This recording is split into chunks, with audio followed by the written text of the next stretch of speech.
Hello and welcome to बूस्टडी में आपका स्वागत है। आज दिनांक है 27 जुलाई 2021 और 27 जुलाई 2021 के 10 महत्वपूर्ण करंट अफेयर के प्रश्न और उन प्रश्नों के रिलेटेड कुछ महत्वपूर्ण तथ्यों को इस वीडियो में आपके साथ साझा करूंगा।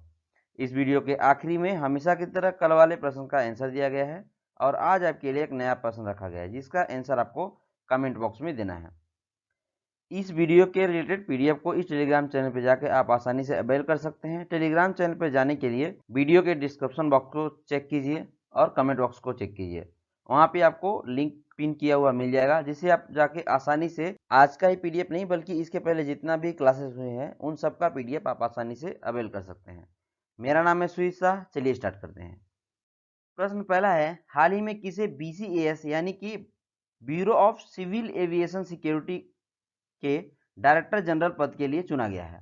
उषा पाढ़ी, राकेश अस्थाना, MA गणपति या कमल नासिर? तो इसका उत्तर होगा ऑप्शन डी, कमल नासिर। कमल नासिर को bureau of civil aviation security के डायरेक्टर जनरल पद के लिए नियुक्त किया गया है। ये हैं कमल नासिर।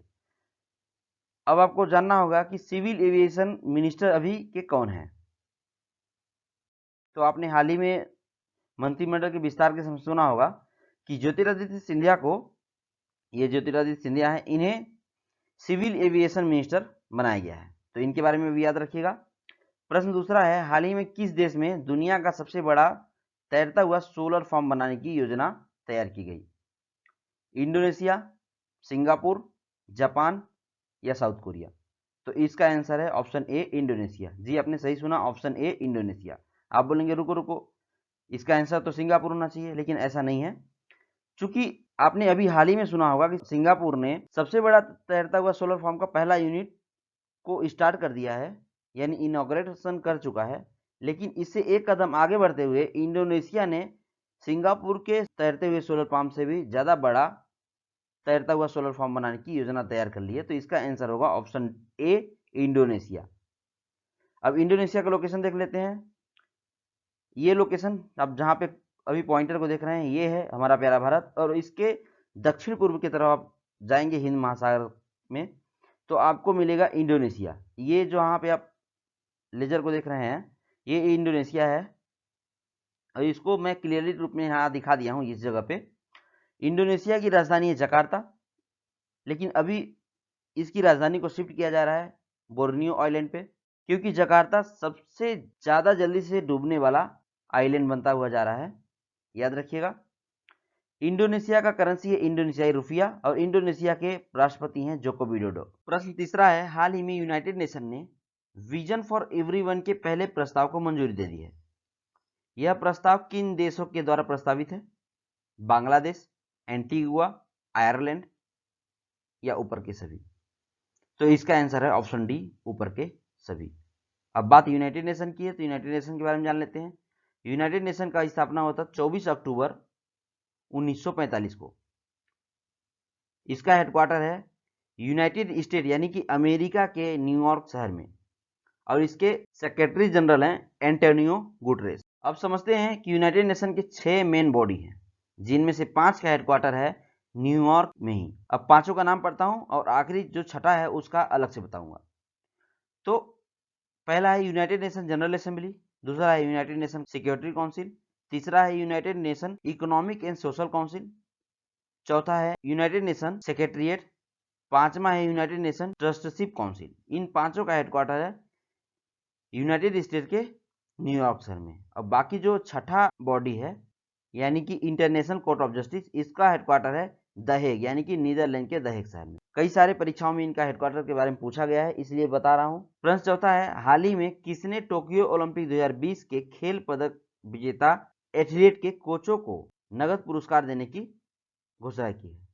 IOA, IOC, ए और बी दोनों, या इनमें से कोई नहीं? तो इसका आंसर है ऑप्शन ए यानी कि इंडियन ओलंपिक एसोसिएशन IOA के अध्यक्ष नरेंद्र बत्रा ने यह घोषणा किया है कि अगर कोई एथलीट स्वर्ण पदक जीतेगा तो उसके कोच को 12.5 लाख मिलेगा।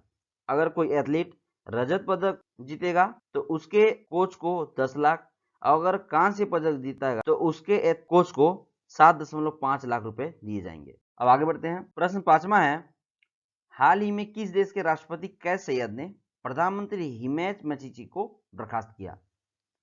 ट्यूनीशिया, अल्जीरिया, नाइजर या लीबिया? तो इसका आंसर है ऑप्शन ए ट्यूनीशिया। दरअसल हाल ही में ट्यूनीशिया में हिंसक प्रदर्शन भारी हो गया है, मतलब बहुत ज्यादा मात्रा में हिंसक प्रदर्शन हो रहा है प्रधानमंत्री के खिलाफ, जिसके वजह से वहां के राष्ट्रपति जो हाल ही में नियुक्त हुए हैं, इन्होंने वहां की संसद को भंग करते हुए प्रधानमंत्री हिमेश मशीची को प्रधानमंत्री के पद से बर्खास्त कर दिया है। अब ट्यूनीशिया का लोकेशन देख लेते हैं। ये है ट्यूनीशिया, जहां पे पेन घुमा रहा हूं, ये देखिए ट्यूनीशिया। और ट्यूनीशिया को जूम आउट करके इस जगह पे मैं आपको दिखा रहा हूं। सबसे पहले ट्यूनीशिया के बारे में देख लेते हैं। ट्यूनीशिया की करेंसी है दिनार। ट्यूनीशिया के कैपिटल है ट्यूनिस। और ट्यूनीशिया के राष्ट्रपति तो आप समझ ही गए, कैस सैयद हैं। और अभी प्रधानमंत्री का पद तो बर्खास्त ही कर दिया गया है। अब आसपास के देशों को देख लेते हैं, जैसे कि ऑप्शन डी में लीबिया, यह है लीबिया। लीबिया। अल्जीरिया, यह है अल्जीरिया।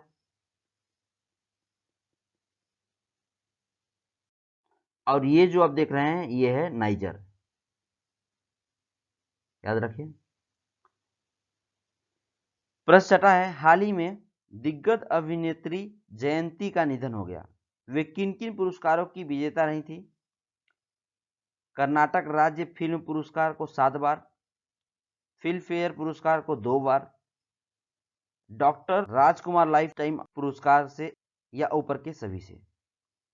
तो इसका आंसर है ऑप्शन डी, ऊपर के सभी। बहुत ही फेमस अभिनेत्री थी जयंती, जिन्होंने कन्नड़, तेलुगु, तमिल, मलयालम और हिंदी में 500 से अधिक फिल्में की थी। और ये हैं जयंती। चलिए आगे बढ़ते हैं। प्रश्न 7वां है, बीएस येदियुरप्पा ने इस्तीफा देने की घोषणा की है। यह किस राज्य के मुख्यमंत्री रहे? कर्नाटक, तमिलनाडु, केरल या आंध्र प्रदेश? तो इसका आंसर है ऑप्शन ए, कर्नाटक। चलिए कर्नाटक के बारे में जल्दी जल्दी देख लेते हैं। यह है कर्नाटक, जहां पे रेड मार्क कर रहा हूं। कर्नाटक का कैपिटल है बेंगलुरु। कर्नाटक के गवर्नर है थावरचंद गहलोत, जो हाल ही में नियुक्त हुए हैं। और कर्नाटक के सीएम तो आप समझ गए, बीएस येदियुरप्पा, जो कि अब इस्तीफा दे चुके हैं। अब ग्रीन से जिसको मार्क आउट कर रहा हूं ये है तेलंगाना। ब्लू से जिसको मार्क आउट कर रहा हूं ये है आंध्र प्रदेश, यहां तक। काला से जिसको मार्क आउट कर रहा हूं ये है तमिलनाडु।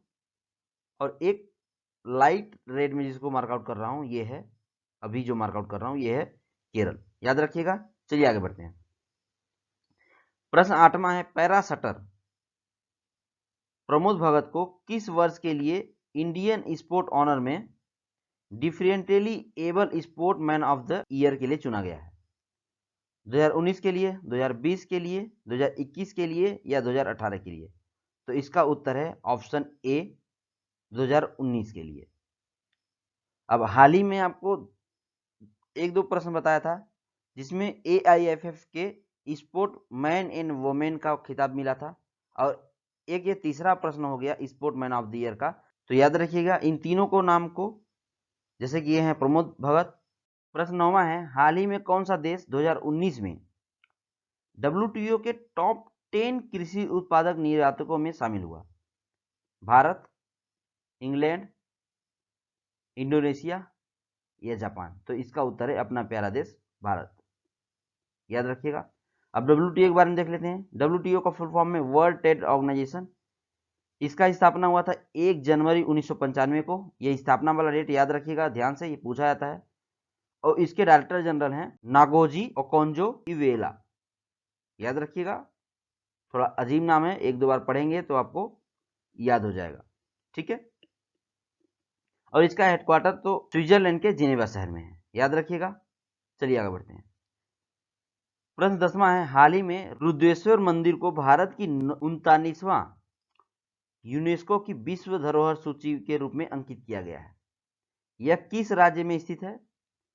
तेलंगाना, आंध्र प्रदेश, तमिलनाडु या केरल? तो इसका उत्तर है ऑप्शन फर्स्ट, तेलंगाना। याद रखिएगा, रुद्रेश्वर मंदिर, जिसको रामप्पा मंदिर के नाम से भी जाना जाता है, ये तेलंगाना के वारंगल के पास मुगुलू जिले में पड़ता है। याद रखिएगा। और यूनेस्को की 44वें सत्र में इसे विश्व विरासत सूची में अंकित किया गया है। अब चलिए अगले पेज में, यूनेस्को और ये भारत की सबसे पहली बार किसे विश्व धरोहर सूची में शामिल किया गया था वो उसके बारे में जानते हैं, और हाल ही में कौन कौन सा सिटी यूनेस्को की विश्व धरोहर सूची में शामिल हुआ है उसके बारे में भी एक नजर देख लेते हैं। यूनेस्को का फुल फॉर्म है United Nation Educational Scientific and Cultural Organisation. इसका स्थापना हुआ था 16 नवंबर 1945 में लंदन में। याद रखिएगा, स्थापना लंदन शहर में हुआ है, और जबकि इसका हेडक्वार्टर है फ्रांस के पेरिस शहर में। इन दोनों के बारे में प्रश्न पूछा गया है, इसीलिए मैं ज्यादा नोटिस करके आपको समझा रहा हूं, ठीक है। और इसके डायरेक्टर जनरल हैं ऑड्रे अजोले, ठीक है।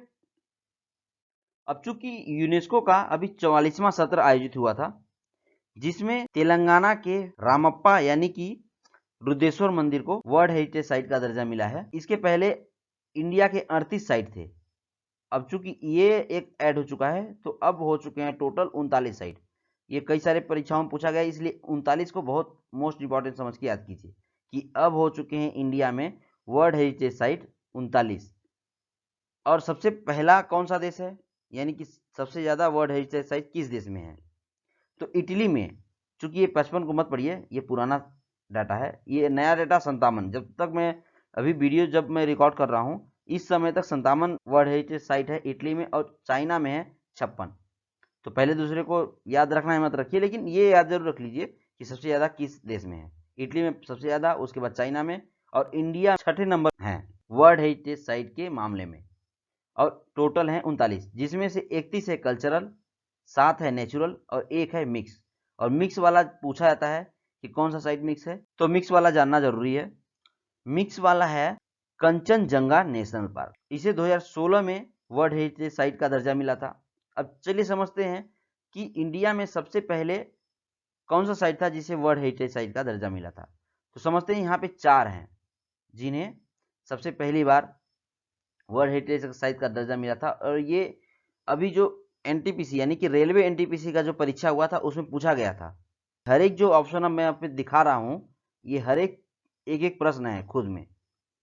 तो सबसे पहले अजंता केव जो कि महाराष्ट्र में है, इसे वर्ल्ड हेरिटेज साइट का दर्जा मिला था। उसके बाद एलोरा केव को मिला था। उसके बाद मिला था आगरा फोर्ट को जो कि उत्तर प्रदेश में है, और ताजमहल को जो कि उत्तर प्रदेश में है। तो 2 थे महाराष्ट्र में जिन्हें वर्ल्ड हेरिटेज साइट का दर्जा मिला था 1983 में, और 2 ही थे उत्तर प्रदेश में जिन्हें वर्ल्ड हेरिटेज साइट का दर्जा मिला था। अब हाल में जो वर्ल्ड हेरिटेज साइट का दर्जा मिला है उनके बारे में देख लेते हैं। जैसा कि 2017 में अहमदाबाद शहर को वर्ल्ड हेरिटेज साइट का दर्जा मिला था, और 18 में यानी कि 2018 में मिला था Victoria and art deco ensemble of Mumbai को, और जयपुर को 2019 में।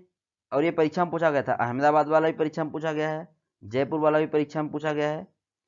और हाल ही में जो हुआ है रुद्रेश्वर टेम्पल यानी रामप्पा टेम्पल, ये 2021 में। तो ये इन सबको याद रखिएगा, आने वाले परीक्षाओं में 100% श्योर हूं कि पूछा ही जाएगा, ठीक है।